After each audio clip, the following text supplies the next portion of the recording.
banyak hiburan. Di aplikasi RCTI Plus, ngapain aja bisa. Pohon-pohon tinggi dan tumbuh liar membuat hutan ini dipenuhi semak belukar. Ini menandakan kadar oksigen yang bagus untuk paru-paru karena tak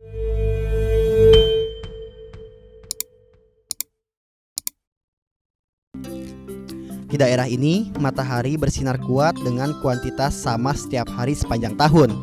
Makanya nggak heran jika di tempat ini suasananya terasa hangat.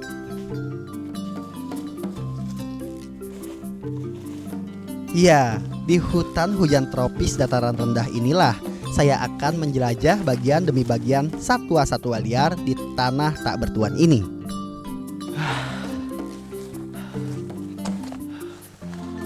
Ini adalah jenis atau karakter hutan tropis dataran rendah. Jadi bukan hutan tropis dataran tinggi yang sangat sejuk dan nyaman kalau misalkan dimasuki. Hutan tropis seperti ini malah lebih beresiko ya ketimbang hutan-hutan yang ada di dataran tinggi. Karena di dataran tinggi satwa akan agak sulit untuk hidup karena suhunya yang dingin. Sedangkan di hutan yang agak panas seperti ini disukai oleh satwa-satwa liar yang beragam macam jenisnya. Suasana misterius dan kesenyapan sebuah hutan kental terasa. Sejauh ini, saya belum juga menemukan adanya tanda-tanda kehidupan satwa-satwa liar penghuni hutan. Lihat ini. Lihat ini. Ini salah satu satwa yang hidup di sekitar hutan tropis dataran rendah, yaitu tarantula. Laba-laba ini memiliki racun yang cukup mematikan karena bila sampai tidak kuat terkena racunnya, kita bisa menderita rasa sakit yang sangat amat. Selain itu, tarantula ini atau laba-laba rambut ini juga memiliki tingkat keagresifan yang cukup tinggi ya. Berbeda dengan laba-laba lainnya. Laba-laba termasuk dalam jenis hewan berbuku-buku atau memiliki dua bagian tubuh, yaitu mulai dari tubuh bagian depan dan tubuh bagian belakang. Dan hewan ini termasuk dalam kategori hewan yang memiliki kaki 4 pasang. Lihat ini. Berinteraksi dengan satwa kecil seperti ini di hutan, jangan menganggap remeh. Biar kecil, jangan salah. Bisa tarantula mengandung racun neurotoksin atau racun yang menyerang sel-sel syaraf. Capitannya bagaikan sebuah suntikan yang menghantarkan bisa dosis tinggi.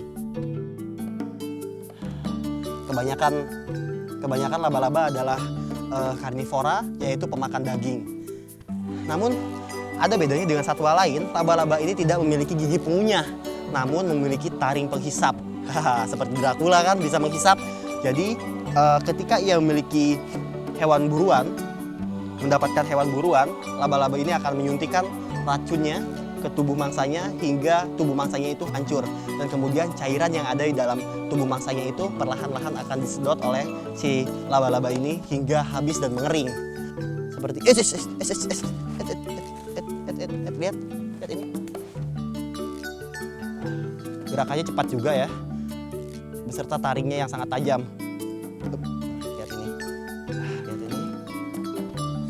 Kenapa disebut laba-laba rambut? Karena ia memiliki rambut di bagian tubuhnya. Rambut-rambut ini berfungsi sebagai alat untuk mendeteksi ataupun alat perasanya ya. Laba-laba ini memiliki mata 4 dan penglihatannya itu ada 4 dimensi, mulai dari warna merah, kuning, hitam hingga sedikit warna agak gelap. Oke, sekarang kita lepas lagi, kita kembalikan lagi ke pohon ini karena sepertinya binatang ini lagi nyari makan nih. Oke kawan. Wah.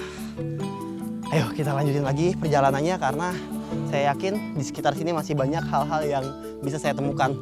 Yuk. Lebih baik saya biarkan saja laba-laba rambut ini hidup di alamnya.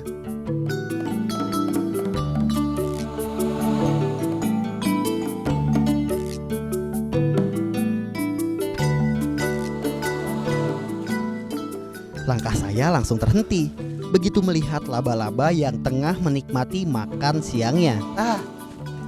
Lihat ini nih. Kalau tadi saya udah nemuin jenis laba-laba tanah atau tarantula, sekarang saya nemuin laba-laba penjebak. Dia biasanya masang sejenis jebakan di pohon yang kalau dari jauh jebakan ini tuh nggak terlalu kelihatan. Dan ini jangan salah, ini adalah benang sutra yang sangat lengket. Lihat lalat ini agak sedikit kurang beruntung ya sekarang karena dia tersangkut di sini ketika terbang, lalu langsung digigit oleh laba-laba ini. Kemudian nanti lalat ini akan dilumat dulu dengan benang sutra hingga tubuhnya agak membusuk, dan ketika sudah hancur, laba-laba ini baru akan menghisap bagian tubuh mangsanya secara perlahan-lahan.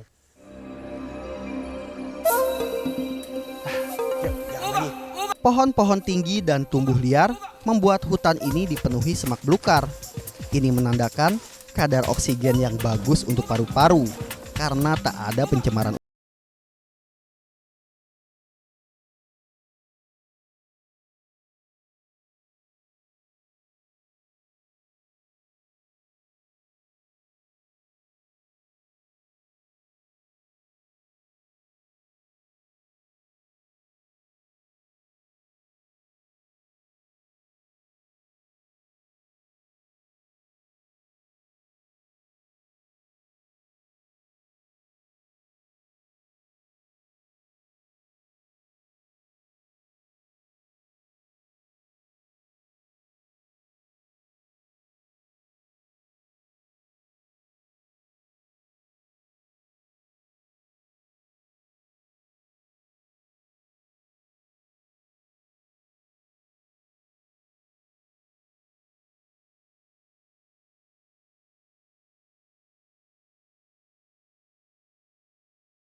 Pak. Ya. Waduh. Selamat datang. Waduh, Bapak lagi ngapain? Lagi ngambil kayu bakar untuk masak nasi. Enggak, kirain lagi nyari-nyari apa gitu, lagi Enggak, nyari kayu. Kayu bakar. Oh, cuma nyari kayu aja ya, Cuma Pak? kayu aja. Sendirian aja, Pak? Berdua sama anak. Mana anaknya? Mungkin anaknya sebelah sana nyari kayu juga, tapi dari tadi belum datang-datang. Loh, kepisah, Pak? Ya bisa, bisa Bapak- di situ. Bisa. Bapak nggak takut sendiri gitu di Nggak dalam hutan? takut, aku takut apa? Tapi di sini kan banyak binatang buas, Pak. Ya banyak sih banyak, tapi sebelah sana. Kan di sini nggak ada gitu. Oh gitu. Iya. Saya juga lagi jalan-jalan, Iya. Pak. Kebetulan lagi nyari-nyari binatang, Pak. Heeh. Kayak ular orai Iya, ya. iya, orai. Heeh. Terus mungkin kalau ada macan, Pak, ada nggak Iya. sih, Pak? Macan, Ya Pak? ada sih ada, tapi jauh. Jauh ya Jauh. nyarinya ya. Heeh. Wah, sekalian ikut Bapak deh saya, Pak ya. Ya. Kali aja bisa nemuin binatang, Pak. Boleh, Boleh ya? Boleh, boleh. Ah, Boleh. anaknya Tahu belum datang-datang nih. cari aja yuk, Pak. Ayo. Yuk, kita cari yuk. Ayo. Yuk, yaudah. Ya. Sekarang Pak Haji mau ikut Bapak. Bapak siapa namanya, Pak? Pak Ujang Arab. Sama Pak Ujang. Bareng Pak Ujang mau nyari ke arah Anaknya. sana, sekalian nyari anaknya Pak Ujang. Ya, Pak ya. Yuk. Ya.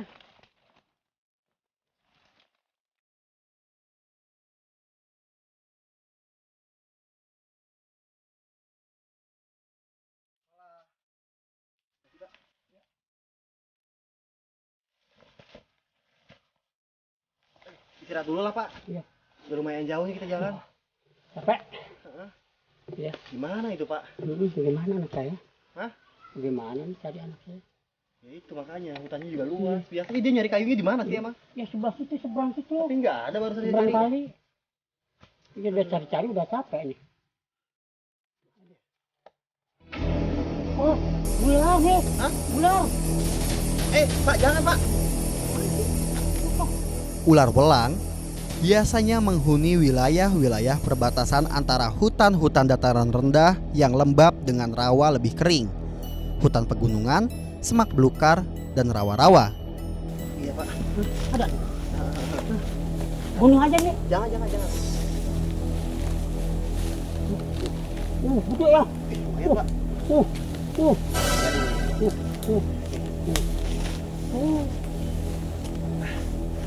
Tuh, Pak. Ini Ayo. ular ini tuh kalau siang nggak pernah aktif ya. Iya. Dia paling ngumpet di antara tempat-tempat yang lembab kayak gini, terus biasanya dia tidur dan nyembunyiin kepalanya. Tapi walaupun seperti itu, ular welang atau Bungarus fasciatus ini merupakan ular yang sangat beracun. Ular ini memiliki racun yang 6 kali lebih kuat daripada racun ular kobra. Pak, kalau di sini namanya ular apa, Pak? Ular welang. Welang ya sana ya. Welang. Ini mematikan nggak? Ya bisa juga. Iya kan? Bisa Oh, juga. lebih kuat ini racun dari kobra. Ular ini jarang sekali tercatat pernah melukai orang ataupun mematuk manusia. Karena ular ini pada dasarnya lebih pasif. Ular ini sangat menyukai cahaya dan biasanya lebih aktif di malam hari untuk berburu makanan seperti ular lainnya atau jenis kadal-kadal kecil. Ular ini jauh dari kesan agresif seperti ular pada umumnya. Tapi saya juga harus waspada karena bisa Bunganus fasciatus mengandung racun neurotoksin. Memiliki ciri khas yaitu ekornya yang tumpul seperti kepala, lihat nih kayak gini. Tapi hati-hati ya terhadap ular ini karena kalau misalkan sampai matuk, racun itu sangat berbisa dan mungkin bisa membunuh kita. Nah, lihat ini, walaupun kecil seperti ini jangan salah. Beracun. Di dalam hutan ini banyak sekali binatang beracun, mulai dari serangga, lalu sekarang saya menemukan ular seperti ini. Khawatir banget saya, Pak, anak Bapak tuh diserang sama binatang kayak gini loh, Pak. Nggak tahu. Hah? Nggak tahu bagaimana itu. Makanya. Yaudah, Pak, kita langsung cari lagi, Pak. Ayo. Yuk. Ya, kini saya dan bapak tua ini akan melanjutkan perjalanan mencari anaknya yang belum juga kembali, padahal hari semakin sore.